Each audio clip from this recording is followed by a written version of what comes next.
एकादशी की उत्पत्ति कैसे हुई, हम एकादशी का व्रत क्यों करते हैं, क्या है एकादशी। श्रीमद् भक्तमाल में बड़ी सुंदर कथा आती है। सतयुग में एक शंखासुर नाम का दैत्य हुआ। उसका एक बेटा था जिसका नाम था मुर। जिस समय भगवान विष्णु ने शंखासुर का वध कर दिया तो अपने पिता की मृत्यु से दुखी होकर के उसका बेटा मुर ब्रह्मा जी की तपस्या करने के लिए हिमालय की गुफा में चला गया और वहाँ बड़ा घोर तप किया। श्री ब्रह्मा जी महाराज मुर की तपस्या से प्रसन्न होकर के उसे वरदान देने के लिए आए और मुर से कहा कि मैं आपकी तपस्या से प्रसन्न हूँ, आप वरदान मांगिए।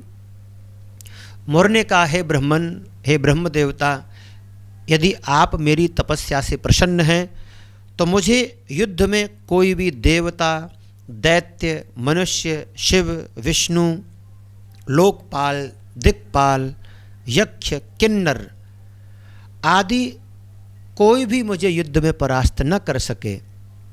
मुझे अजय बना दीजिए। श्री ब्रह्मा जी महाराज तथास्तु कहकर के वरदान देकर चले गए। तपस्या के बल से ब्रह्मा जी का वरदान पाकर ये मुर नाम का दैत्य ऐसा स्वच्छंद हो गया कि इसने सभी लोकों पर अपना अधिकार प्राप्त कर लिया और अपने अपने सेवक सब जगह नियुक्त कर दिए। स्वर्ग पर इसका अधिकार हो गया, अन्य सभी लोकों में इसने हाहाकार मचा दिया। सभी देवता इससे दुखी होकर के प्राण बचा करके जैसे तैसे करके भगवान शिव की शरण में गए और अपनी समस्या बताई तो भगवान शिव भी इन सभी देवताओं को लेकर ब्रह्मा जी की शरण में गए और ब्रह्मा जी से कहा, हे भगवान, आपने मुर को वरदान दे करके अजय बना दिया है और उसने देवताओं का जीना हराम कर दिया, आप हमारी सहायता कीजिए। श्री ब्रह्मा जी महाराज ने कहा कि भाई मैं कुछ नहीं कर सकता क्योंकि मैंने उसे वरदान दिया है। हम सभी भगवान विष्णु की शरण में चलते हैं, वो ही इसका कोई समाधान निकालेंगे। सभी देवता ब्रह्मा, भगवान शिव, विष्णु भगवान के शरण में गए और विष्णु भगवान से निवेदन किया कि हे प्रभु, मुर के अत्याचारों से हम सभी को आप मुक्ति दिलाइए।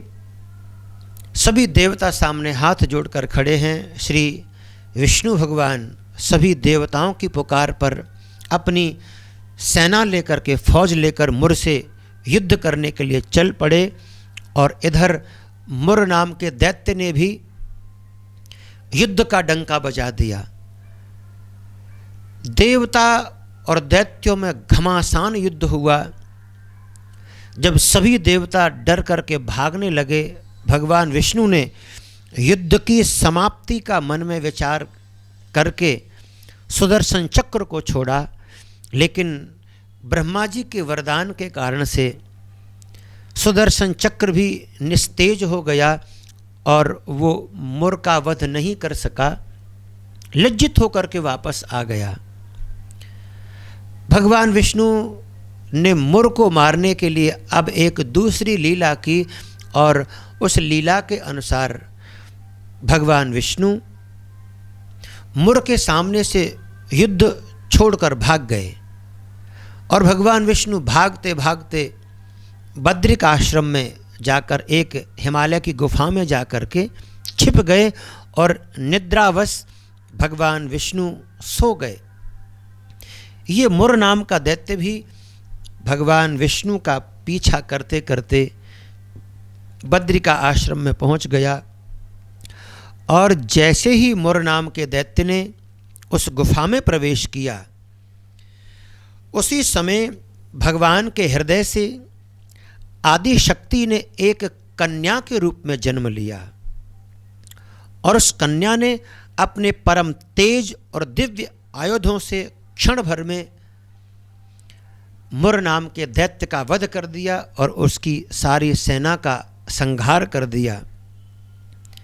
ये देखकर सभी देवताओं ने आदि शक्ति उस कन्या की बड़ी विनम्रता के साथ में स्तुति की और उतनी देर में भगवान विष्णु भी जाग गए। भगवान विष्णु ने अपनी आदि शक्ति को एक कन्या के रूप में सामने देखा। भगवान विष्णु ने कहा, हे देवी, आज एकादशी तिथि है और एकादशी तिथि को मेरे ही हृदय से प्रकट होने के कारण से तुम्हारा नाम एकादशी होगा। मेरा आपको वरदान है, तुम अष्ट सिद्धि और 9 निधियों को प्रदान करने वाली होंगी, भक्ति, शक्ति, मुक्ति प्रदान करने वाली होगी। मेरा वरदान है, जो भी व्यक्ति, जो भी नर नारी भक्ति पूर्वक आपकी पूजा करेंगे, आपका व्रत करेंगे, उन सभी नर नारियों की आप मनोकामना पूर्ण कर सकेंगी। इसीलिए भगवान विष्णु के हृदय से प्रकट होने के कारण से उस कन्या का नाम एकादशी पड़ा, क्योंकि उस दिन एकादशी तिथि थी। हम सबको एकादशी का व्रत करना चाहिए। व्रतों में एकादशी का व्रत सर्वश्रेष्ठ माना जाता है। आप सबका मंगल हो। राधे राधे।